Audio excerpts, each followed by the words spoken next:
It's kind of a bad time to be a billionaire, am I right? Uh, who gives a shit about them? I was going to make a joke and I'm over it. And we're going to get into why, because I couldn't think of a better way to spend my Friday night at almost 10 p.m. than to talk about the good old strikey poos that are happening.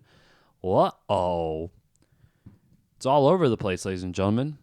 Welcome, welcome. Because, listen, I think these strikes are a wonderful thing, and I know it's been covered so long, right?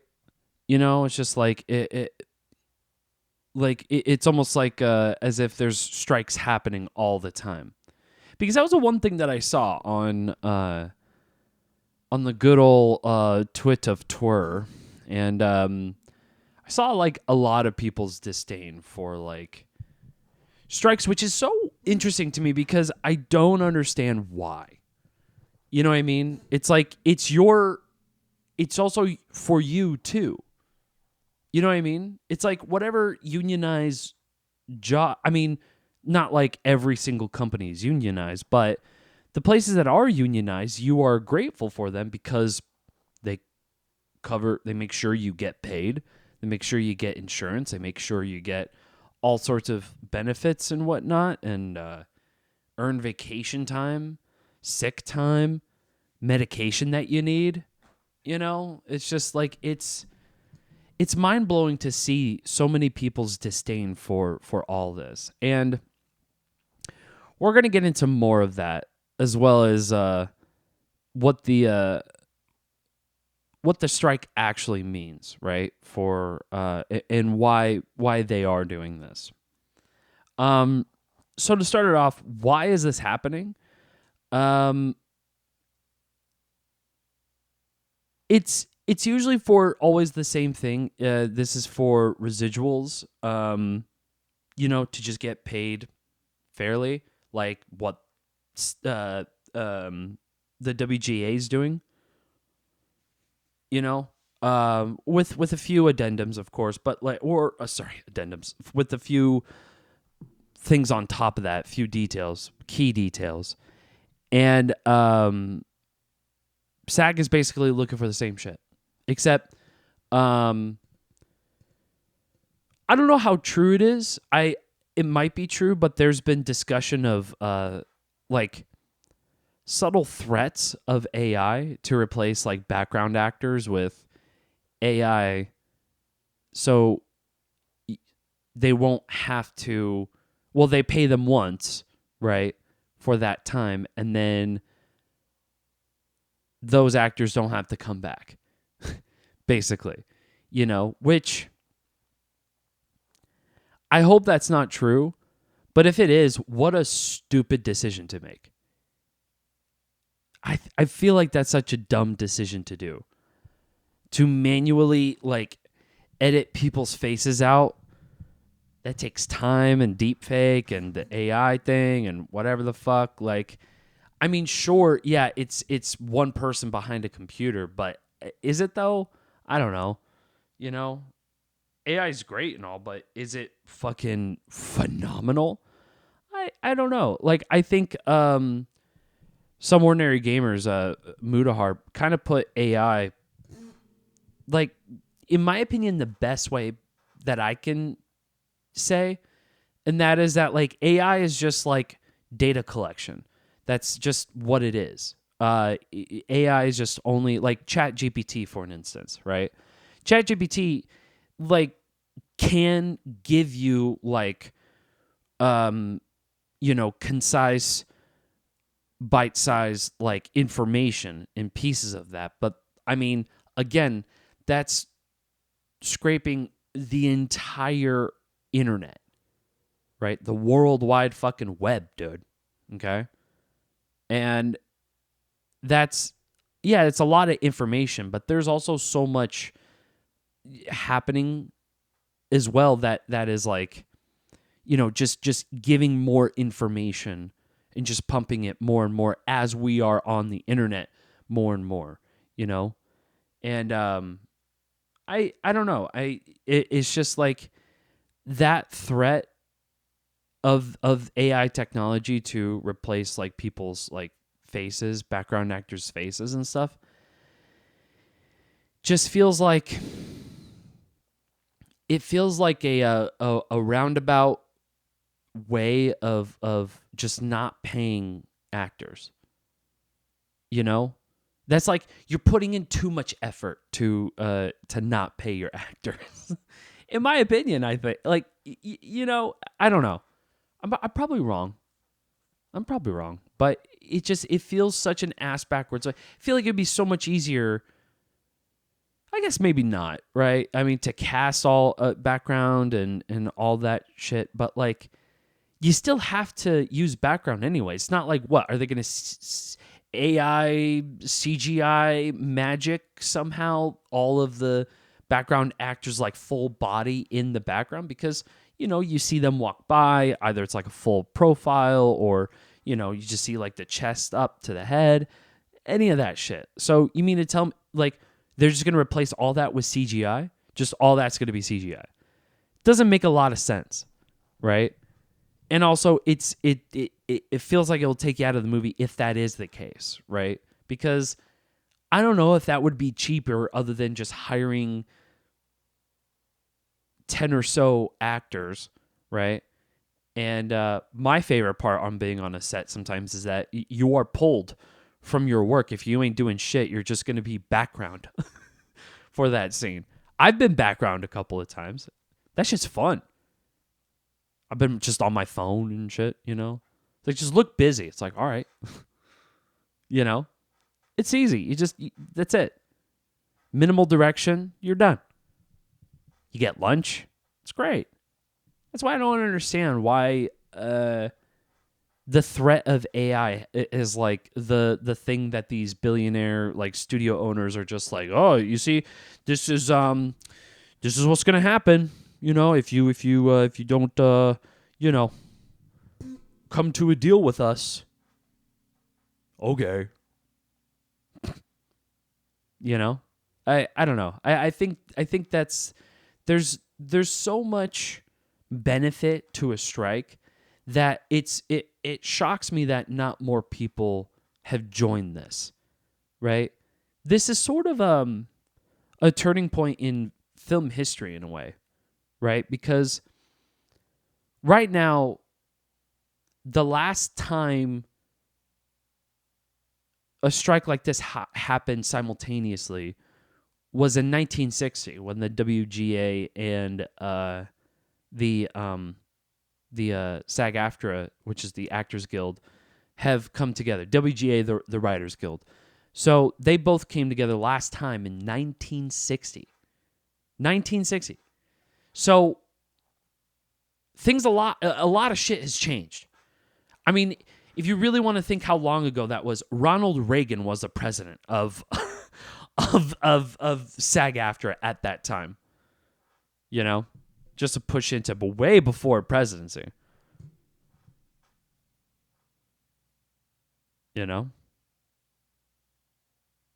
So, technology and all that shit has changed.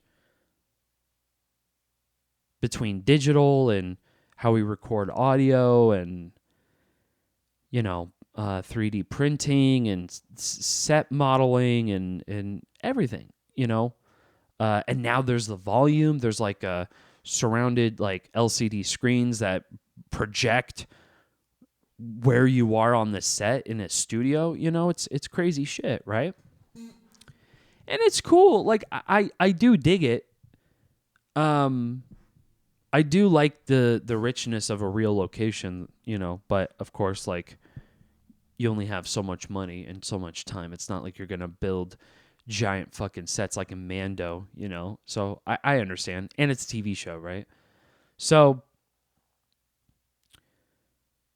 the thing that I saw that was complained the most, and this was kind of like funny because they use the same shit even with when the WGA strike, and that is that like get better content, sweaty. It is what it is. We're We're not down with the shit that you've been giving us now, all the Marvel slop and all the DC slop and all that shit, right? And everybody complains. It's just like, oh, there's no good movies. There's no good movies, which I hate to give you the cold, harsh reality, ladies and gentlemen, but there are good movies out there. There are phenomenal films out there. The reason why you're not seeing it is because it's not on the news. It's not on the front page of Rotten Tomatoes. It's not on, every single fucking Instagram ad that you flip through, or Twitter ad, right? So, there's going to be tons of films that are going to slip through the cracks, right? So, the idea that like the content has been lackluster and it's kind of, their fault, meaning the WGA and the actors' fault for not having good content or better content, is laughable because it's not the fact that there aren't or are. It's just the fact that you're not seeing all of them, right? They want to promote the only few that they want. And that's been what the studios have done. And if you want more detail on that, Big Movies Are a Problem podcast episode, just like a few earlier than this one, talks about that a little bit. And the idea of it is, yeah, we only see a couple of films. It wasn't like, 10, 15 years ago where on TV we see like during the summer, like felt like 5 different movies, 6 different movies always playing at the same time. And then the last 5 years, it's just Marvel stuff, And the reason for that is because there's only been focus on a few films to make it inflated so that they can make this all super expansive, super big, super wide, super everything, right? Which is why Indiana Jones cost $300 million. It's why The Flash it costed over $200 million, and neither of those films are really going to make their money back. Why? Because it's, obviously so inflated, but also nobody is coming out to see it. Nobody. I mean, it's making money. It's making over $100 million. Yeah, sure, absolutely. But remember, advertising is key. So when you get the advertising pushed and pushed and pushed and pushed, it's like a steady reminder on your phone, and you see it, you watch it, and you're like, it's mid. So guess what? Forgettable. You ain't gonna remember it. You're not gonna talk about it. You're not gonna praise about it. You're not gonna, tell everybody to be like, dude, it was the best movie I've seen this year, because it's not. And that's okay. It's nothing against the filmmakers. I love James Mangold. Copland is one of my favorite movies. And I love Logan. Logan was badass. Love that movie. But I wouldn't necessarily blame it on them. You know what I mean? I would blame it on the fact that, like, sure,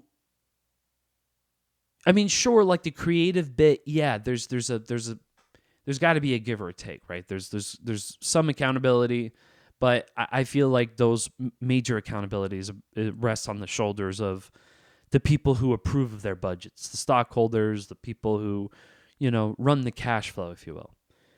And they are the ones who are like, no, let's just put all our eggs in the Marvel basket and let's just juice up those budgets and everything else can go fuck itself, And okay, let's just use Warner Brothers for an example. They own DC, so they're gonna juice up the fuck out of The Flash. Meanwhile, plenty of scripts, plenty of things go through the Warner Brothers lot that are good scripts, and they want nothing to do with it. And that's it. It's dead cold right there. You know what I mean? I know there's a couple of movies that came out recently, which we'll talk about, because one of them is just pure misinformation, just amazingness, you know? So going back to the strike, this benefits everybody. And this also is a major wake-up call to those who aren't in the industry to show that action is necessary in order for you to get compensated fairly, you know? Because nobody wants to live on the poverty line. Nobody wants to be struggling. Nobody wants to sweat over the fucking bills, let alone the rent, you know? It sucks. Month to month, it sucks, especially for me. But I know people I know feel it, and I can only imagine everyone else does, you know, in some way, shape, or form. And nobody wants to be in that predicament. So you think about your job and you think, well, okay, but my job is really tough. So that's all the more reason why you should get compensated fairly and evenly. Which is why, if you, it comes to show you, if you think that acting is so easy, or, you know, the WGA just has a skill issue, well, you got to think about it long term, right? When you have something that is like your dream job, right? Let's just say you do your dream job, but you're not making any money. You're doing your dream job, which is fun. It's great. It's wonderful, but you're not getting paid. What do? You can't keep working at that dream job because you're paying money into that. So does that mean that, you know, again, skill issue, go get another job and hopefully you can make a good show? Idiot. You know, hopefully you make an award-winning movie. Sucks to suck, I guess. That's crazy. That's crazy talk. That's crazy town, you know?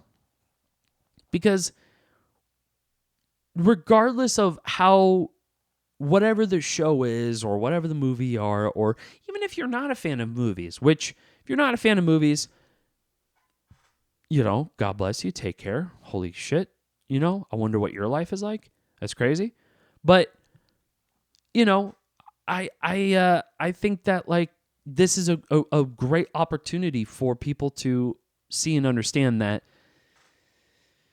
this is important in so many ways, because it helps us in the long term, and it helps other people, and it at the end of the day, it helps actors along with, you know, writers and all that, so that they don't have to worry every single day and just focus on the art itself. And that's the thing. It's like they're not asking to move mountains.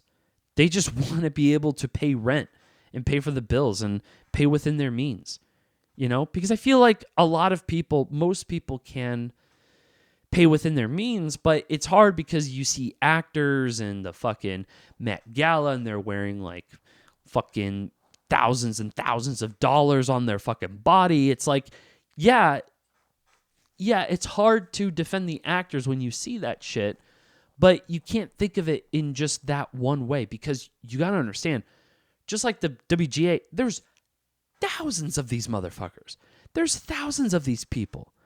And the fact that they just want to be paid adequately makes the most sense to me, because it's only fair to know that, like, for you to get healthcare that isn't free in this country sucks. So what's the next best thing to do? Go to the jobs, unionize, and make sure you get those compensations, those benefits that literally you need. You know?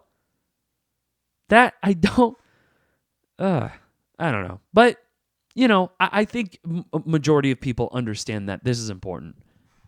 And I'm glad, because it is, you know? And this has it's probably gonna light a million fires under people to either rally to unionize or to even protest themselves and walk the picket line.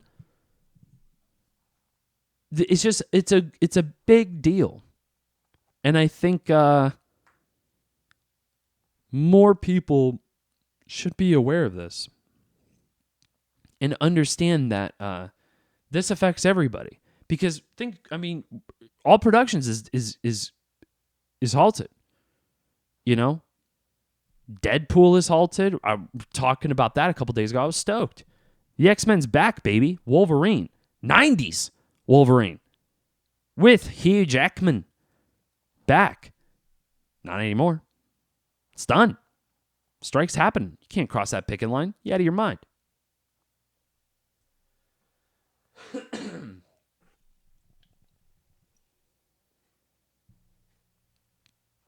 And thank God, too. Because we need a little more understanding in how everyone can make positive changes, especially in their workforce, you know? There's even some Starbucks in the East Coast that I think have unionized. Some Amazons, I don't remember where.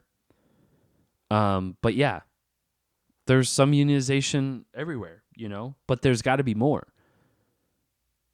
Especially retail. My God. It's crazy.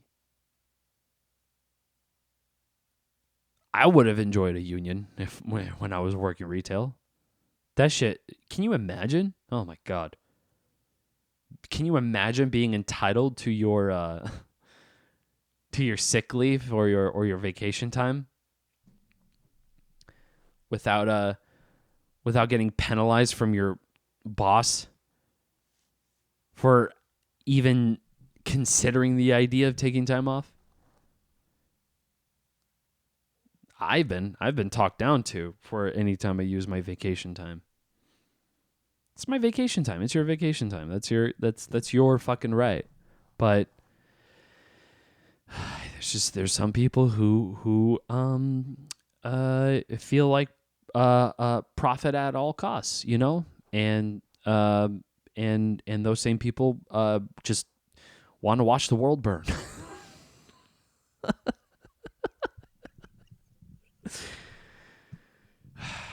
I'm just kidding. Shout out to all my managers out there working retail. Fucking busting your asses. I see you. Keep hustling. It'll get better. Yeah, I think the SAG-AFTRA is doing a really good thing because it was scary. Like a week ago, a week ago.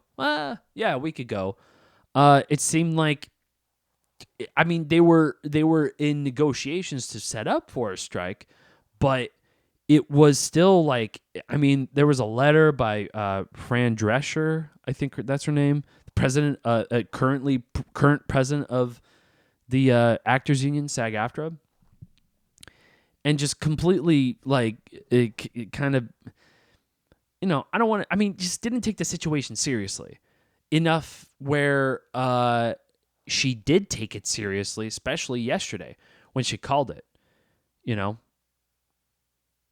And I didn't even see it too until right after I recorded. I was like, motherfucker, you know. And I was gonna like just put an extra long episode, but I saved it for today because I wanted to collect my thoughts on it and really give my 2 cents, even to answer the people's question of like why you think that like they're not entitled, or that like it's stupid that actors or even the writers are on strike because it's a skill issue.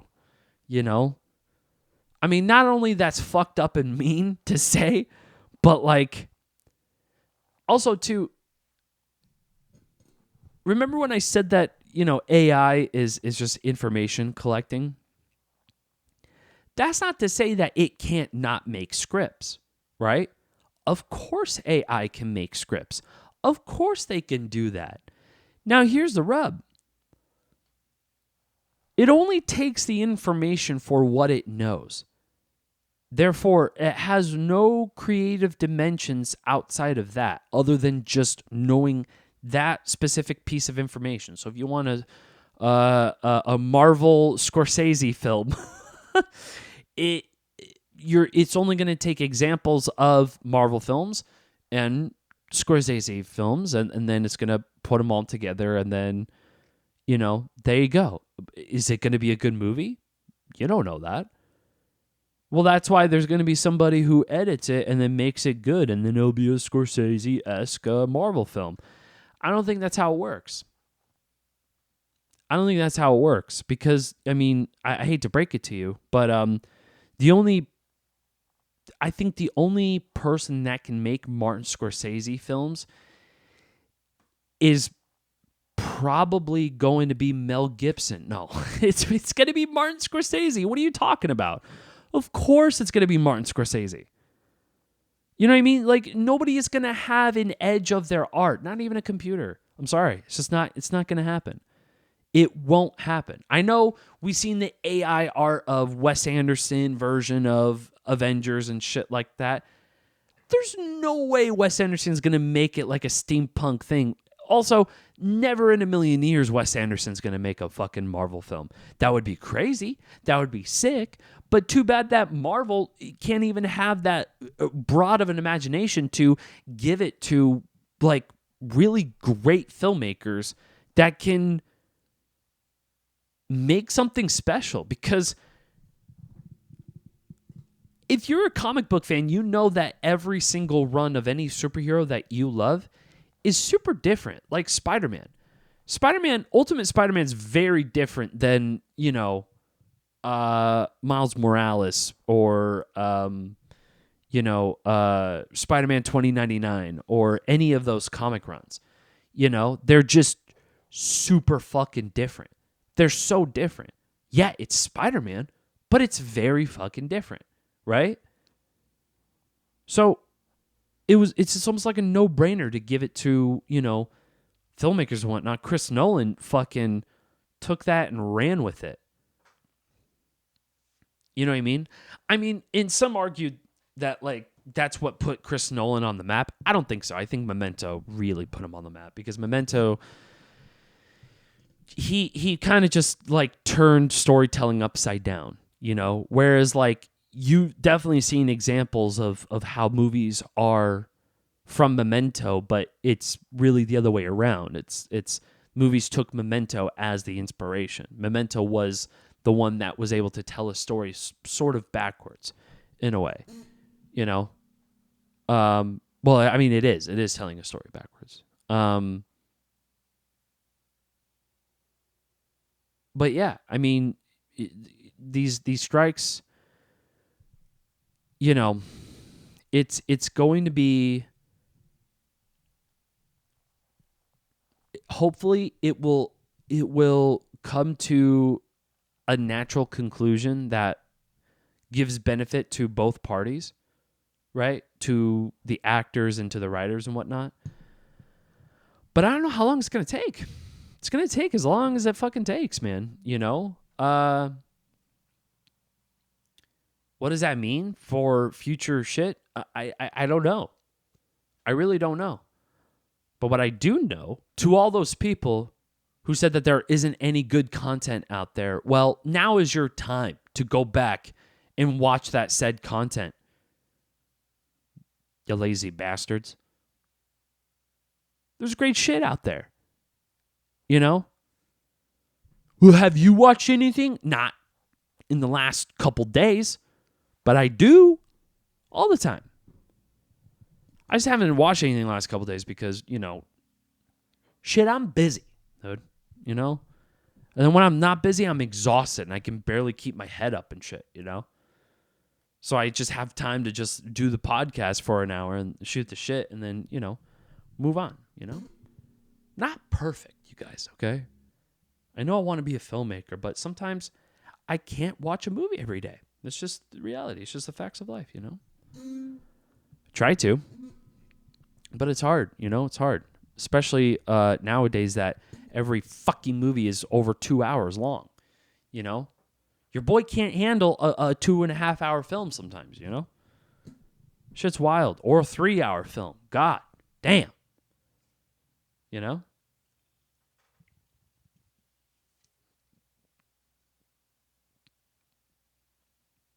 So I think this is a great thing for what the guilds are doing, and it's great that they're doing this. And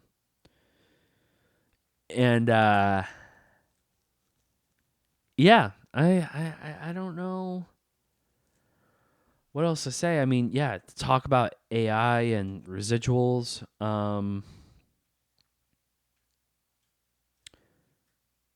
Yeah, I mean residuals, if anybody who doesn't know residuals, by the way, if it's like super confusing, the simplest terms is every time anything plays on a TV, on national broadcast TV, cable, right? They get paid for whatever's shown on screen. So if there's a movie playing on screen, every single actor on screen gets paid. That's just plain and simple. And so streaming has basically changed all of that, right? Because it's video on demand. But there are statistics for how many times people watch a thing and all that. But the problem is that most of these studios, I think all of the studios, keep the viewer count close to the chest. All those statistics of what everybody watches and shit, yeah, they play that close to the chest. That's for them to know and you to find out, sort of thing, you know? And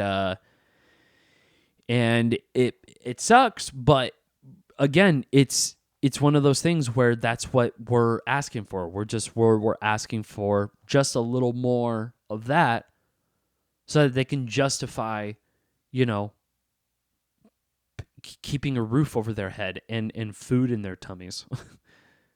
God forbid they get paid for something that they love. We'll make better shit. Whatever. Then you go make it. You know? Use ChatGPT and sell a script that way. Go ahead. Sucker Hollywood into making that. You know? You got what it takes to direct something, please. Please. And I'm not saying that out of arrogance, right? Like, I do actually encourage people to try out filmmaking. If you like it, you love movies, try it out. You know? But understand this. When you are on a film set, especially if you're in a respective department, you best to be on your game because shit moves fast when it moves fast. And shit will just not move at all when it's not supposed to move at all.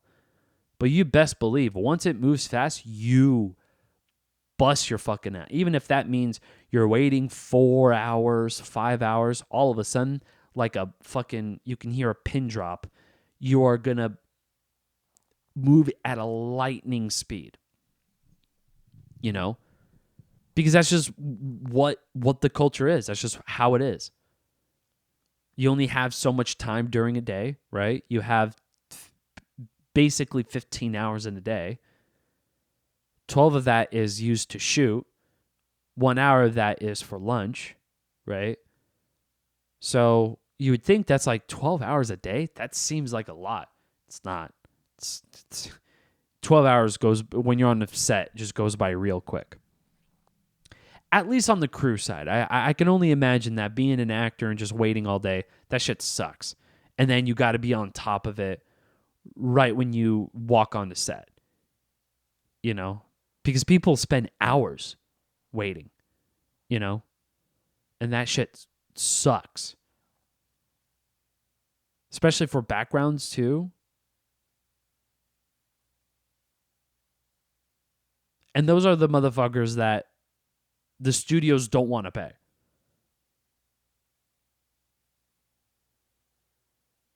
You know? Well, Adam, if they're just waiting around not doing anything, why the fuck are they there in the first place? Then you go act. Now I'm being mean.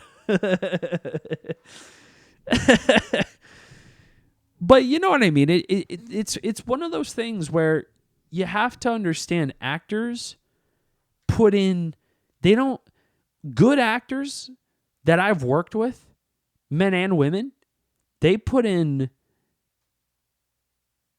I mean, to just like saying like all their effort is like undermining what they do. They put it on like as if that's going to be the last role they will ever get. There's some great people, like great actors.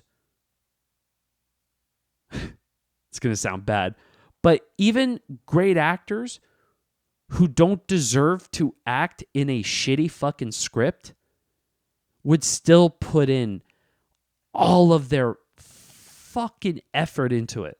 Like as if they're like, I am never going to get a call after this. Like I will stop getting calls after this role. But of course they still keep working, right?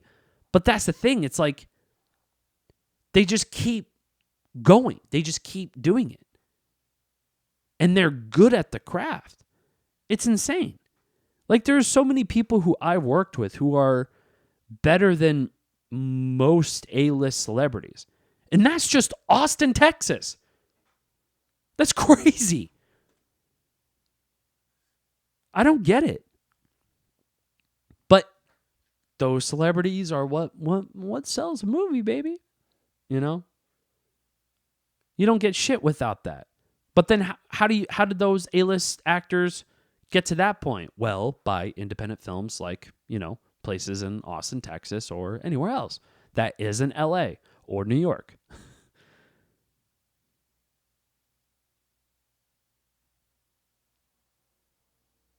But I mean, I get it. The film industry is also a business, you know, and they're in the business of making money, and it sucks because they don't want to invest in something that they don't fully understand or they're not really fully on board. But once you get somebody with a name and a notice and a high fucking follower count on the on Instagram or Twitter, you know, Threads, whatever the fuck, doesn't matter. If they're just like really famous, then yeah, they're probably gonna sell that fucker in a heartbeat. And you could literally wipe your ass with the script, and you can say that like, hey, this person's gonna be in it. Is that cool? Can you give us like $10 million to make this because so and so is here who has like 10 million followers? Yeah, here, I'm backing up the Brinks truck right now. Go ahead. Take what you need. It's just so weird. It's so mind-blowing to me. You know? And I think a lot of you would agree, right? Because there's plenty of films that are out there that are so good that you can't name one actor that is like super famous. But also think about it this way, right? In the 90s, nobody knew who Brad Pitt was until Thelma Louise, right? Maybe before that. Maybe I'm not giving him much credit. Maybe before that. But Thelma and Louise was... Not Thelma and Louise. Wait, was it Hold on. Fuck. Pause. 1 second. Okay. So, looking at all this, that's crazy. He was in a lot of shit before Thelma and Louise. That's crazy, actually. What the fuck? So I think Thelma and Louise was the one that put him on the map. That's a Ridley Scott film. Huge, you know. Because before that, he was just in mostly TV. He was in 21 Jump Street. But yeah, they're just mostly TV, except for Less Than Zero and another film. But like, don't even remember him in Less Than Zero. Amazing fucking Robert Downey Jr. film. It's literally, you know, if Tony Stark just was not a genius, but just loves to party, right? It's just Tony Stark just without the genius bit. That's so mean. Because if you watch the film, his character is so... That's so mean. watch the film. I definitely recommend it. Shout out to RDJ.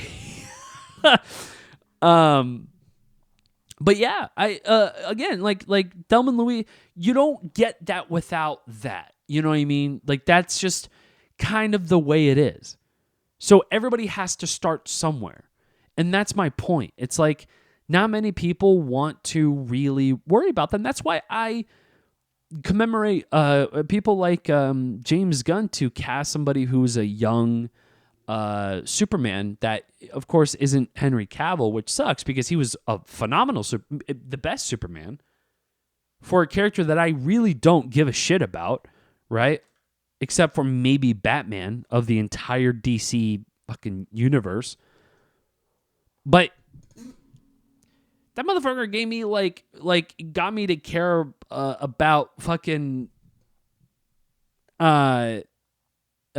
Suicide Squad. And I didn't even give a shit about it before then. I love David Ayer. I watched it. I think I fell asleep though. I had no need to watch it. So I just never did. So yeah, I think that like these actors do deserve some level of compensation that is like essential to everyone's livelihood, right? Nope. Excuse me. Nobody wants to live on the poverty line and just not make shit and just hope that like they land the next role and that will pay them for the next month or 2 months, hopefully. You know, that shit's stressful. That shit's exhausting. And that's why I think, there's got to be a little more leniency when it comes to people in strikes, Because anybody who is part of a workforce, I think it's fair to say that, like, they also want to be compensated fairly. Doesn't matter what political affiliation you're part of. You want to be compensated. 100%. Like, it's very strange if it's, you're just like, well, I hate unions. Why? Because fucking taxes and, billionaires hate it and we can get more money. It's like, yeah, they promise you that shit, but you don't get it. You don't. And also, you're acting like as if billionaires don't lie. Buddy, have you seen Succession? Everyone lies. Doesn't matter, dude. It does not matter. You could be shaking hands with a bullshitter, no matter what. You won't know, right? Sheep's clothing, right?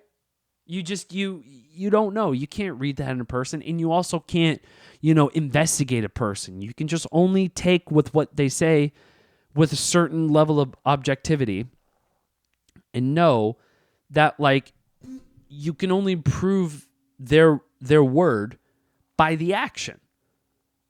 Right? So if it gets down to the point, it gets down to the point. That's why, like, auditions are a fucking nightmare. Or just even outside of the actor's world for a minute, just in the job sphere. Just finding a job. It's terrifying, especially if you have your dream job and you've been looking forward to it. And then you apply and you interview and they love it so much. And then you get to the end and they're like, we love you. We really want you to come on board. And we're probably going to be making the decision. So, keep your eye on the phone. And so you're fucking walking with a little extra pep in your step. A couple days later, you get a phone call. Or sometimes these bastards just won't even call. They'll just leave you high and dry. And that's life, baby. That's just the way it goes. The shit that you want and the shit that you need, this country will give you a swift kick in the fucking nuts and tell you that you don't want that. Or you want to do something that's fun? Yeah, well, you're not going to make money from it. So how about that? Well, I'm not making any money now. So you might as well do the thing that you love. You might as well be broke and do the thing that you love rather than be broke and be miserable at a place where you fucking hate. That shit sucks. I've been down that road. You know? It's a horrible fucking feeling. Nobody wants to be at that point. So, I don't know. I'm rambling at this point. You know? So the strikes are important, ladies and gentlemen. They are very, very important. And so we should definitely take the time and understand it, you know? And also, give it some more appreciation of films too, you know, especially independent films. Go back and watch some great shit. There's been great movies in the last 10 years. Phenomenal films that are just independent that you've probably never seen, you know? I mean, Drive, are you kidding me? 2011, what a classic. Nicholas Winding Refn, such a fucking classy-ass movie. Scott Pilgrim versus the World. Nightcrawler, amazing film. Marriage Story, if you want to cry about divorce and shit like that, please, by all means. Whiplash, dude. Tree of Life, well, I mean, whatever. Terrence Malick's fine. Whatever, you know. Get Out, come on. You know, but everybody knows Get Out. I feel like Pain and Glory is a crazy one. That was a couple years ago. It was 2019, a few years ago. Or 4 years ago. God damn. Yeah, just check out all of the independent films that have been out in the last 10 years, because there's phenomenal actors that came out of nowhere in your opinion, but like they do come from somewhere, and it's these films, you know, between Amy Adams or Javier Bardem, even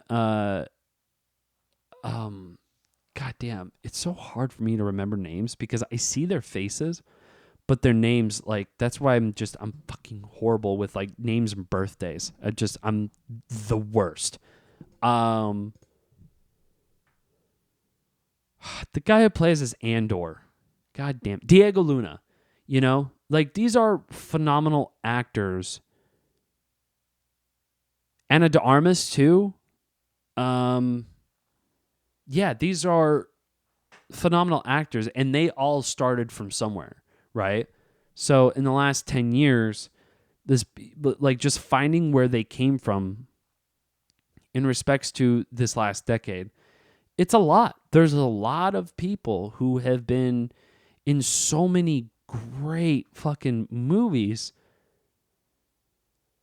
that you probably never seen, you know? And there's definitely some films in the last decade I still have never seen because there's so many fucking movies. There are so many goddamn fucking movies. It's crazy.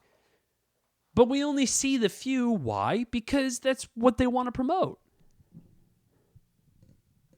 So you mean to tell me there are so many great films that are better than Marvel DC films that are just never advertised? And yet we just have to go out there and find them? Yep. That's exactly what I'm saying. And that's just the way it is. And it's been like that for decades, mind you. You know? Because in the last 10 years, what has it been besides Marvel films? You know, there's been a few good, high budget original films, sure, or adaptations, fine, you know. But when it comes to notable films that are independent, that are just kind of like, they just go right past you without even notice, you know.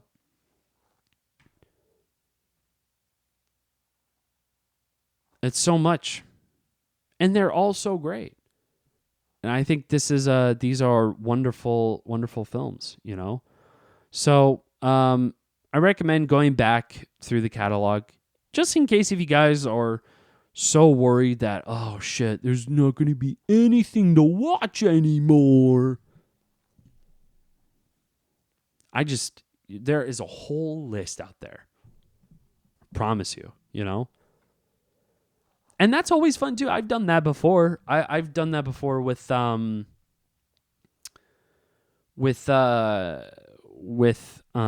god.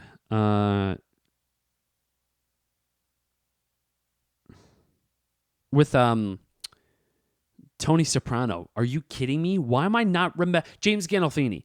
Jesus Christ. I am on one today.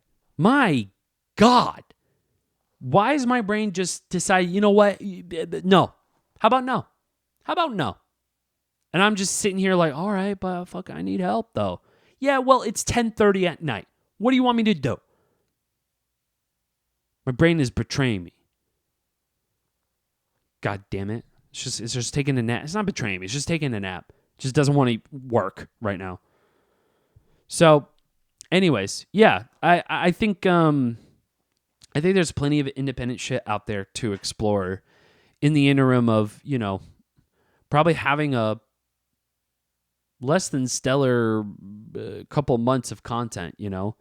I mean, it's not like we're going to see anything in the last few months that have happened on the screen, you know, besides like, of course, like new shit covering the strike and whatnot. But like, you know, there's plenty of Marvel projects that are still in process. Those are getting shut down. There are plenty of, Warner Brothers projects getting shut down. You know, all these films are unfortunately going to have to shut down. If you're in the U.S. of A., yeah, your production might be shut down if you have SAG-AFTRA actors. You know, so yeah, I think that's about it. Oh, no, it's not. I want to talk about a movie. I haven't seen it, and I'm debating whether or not I want to see it. I tend to not enjoy films that infuriate me, but I was reading the news, and I noticed a film called Sound of Freedom, and I've seen posters of it. It has Jim Caviezel, which, if you don't know Jim Caviezel, that guy's a riot of a dude. That dude is all over the place. He played Jesus in Passion of the Christ by Mel Gibson, and he's notorious for not remembering his shit. He can't remember lines for the life of him. I don't know if it was his first film. I'm not sure. But anyways, the guy has an interesting history, right? And he's in this little film called Sound of Freedom, which... How do I go about this? Because I don't want to alienate the audience, right? But it does skew on the... its themes is skewed on the political side, right? And it's a film about child trafficking, essentially, which is a horrible thing. Nobody likes that, but the validity and the consistency and all of it, it's supposed to be a true story, right? But of course it's dramatized, so nothing really is real, right? It's as real as if the Elvis movie is real. Let's just say that. It's as real as if the Elvis movie is like exactly the way it is, you know? Elvis just loves having conversations with black people all the time, you know? And definitely welcomed in a black church and just got swallowed by a crowd and just got lost in the music. I'm sure all of that happened. You know? So, Sound of Freedom is an interesting flick because of a few things. One, because of its political message, and two, the backlash that it got, and every single white Southern TikToker who has seen the film that felt like it changed their lives, I guess, for some reason. Felt like their advocacy is being sabotaged because people are just destroying ACs in the movie theater that prevents them from watching the film, which is an interesting thing, and that's real, by the way. It's on TikTok because everything real is on TikTok, ladies and gentlemen. But there's been articles that are, I think, written about this. Which, I mean, I don't know if they are articles. I just saw links and shit on Twitter as I was passing by, and I read it, and I saw Sound of Freedom in my trending page, and so of course I'm like, all right, I saw posters of this movie, I might as well. And I saw the trailer. I saw the trailer. I recommend people to watch it, you know, just because it's like it gives you everything you need to know about the film if you know. And if you don't know, and if you think it's a great film and you want to try it out, try it out. You know, by all means. There's no judgment in whoever watches what movie, right? It doesn't matter. If your movie is your favorite movie is about, Trump and the deep state, when there's a line between a movie really takes itself seriously or just not take itself seriously, at first glance, and I might be not giving its whatever. If I'm not fair, I'm sorry, but I did not take this film seriously. And I still kind of don't take this film seriously. Again, it's not about political affiliation. It's just how the film is shot, how the dialogue is just based off the trailer. And I haven't watched the full film. So yes, I am very biased. I might watch the film for sure, but to spend money to see the film, I wouldn't. Let's just say this. I wouldn't spend money to watch the Wonka film because I am not a diehard Charlie and the Chocolate Factory fan, right? As much as I'm not like a diehard, hey, I want to learn more about kids being human trafficked, right? Whether or not that's true or not true, it doesn't matter. That's not my version of a good time. So,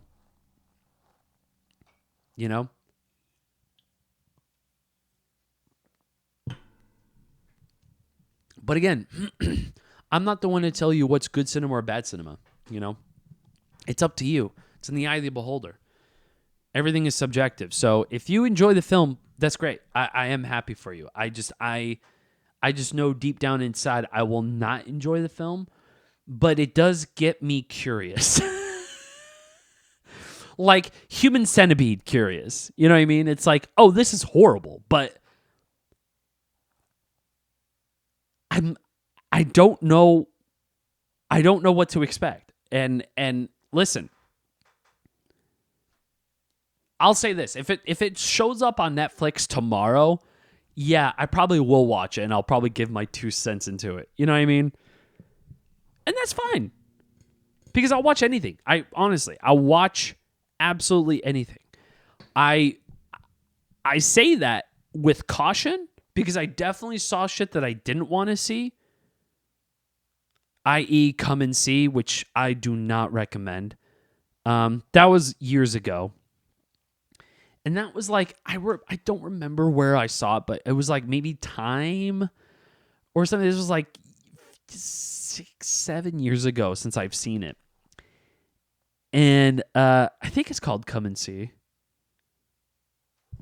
Hold on. Let's see. Yeah, it is. It's a Russian film. Yeah. It's very hard to watch. It's very, very, very, very, very, very hard to watch. If you're an animal lover, I highly recommend you not watch this film. With every, I mean, because it's over gratuitous. It's animal abuse straight up. I'm not pulling any punches here, but I, watching films like that, you don't know until you see it. And then once you see it, you're like, oh, awesome. I will never watch this film, and I'm probably traumatized for the rest of my life. And I am. I definitely am, because that film fucked me up. So I always proceed with caution, but again, I will watch any film. I've watched Cannibal Holocaust, didn't like it at all. I've watched Green Inferno, not a fan of it. Not a fan of it. I know it's Eli Roth. I love me some Eli Roth. I like a good Hostel film every once in a while. Couldn't do it with this film. This film really fucking pushed my shit in, literally. It fucked me up.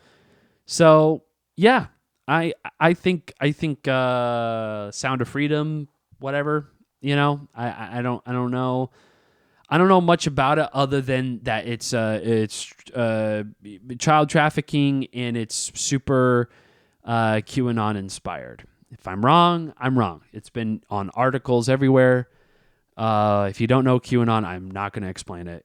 That shit is just I can't explain it. This isn't a political podcast, ladies and gentlemen. Okay, I'm not Hasanabi.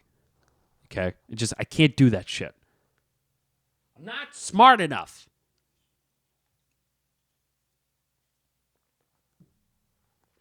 And I for the longest time I thought QAnon was a metal band,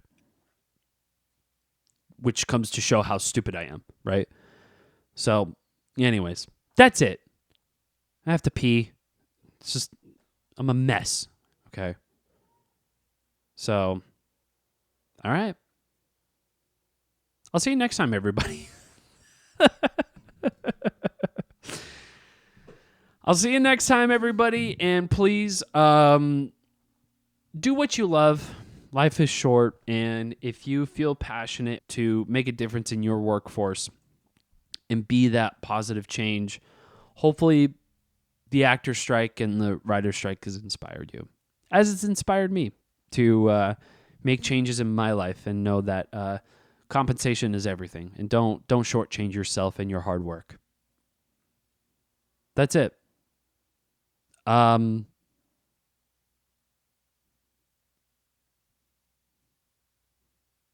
Bye.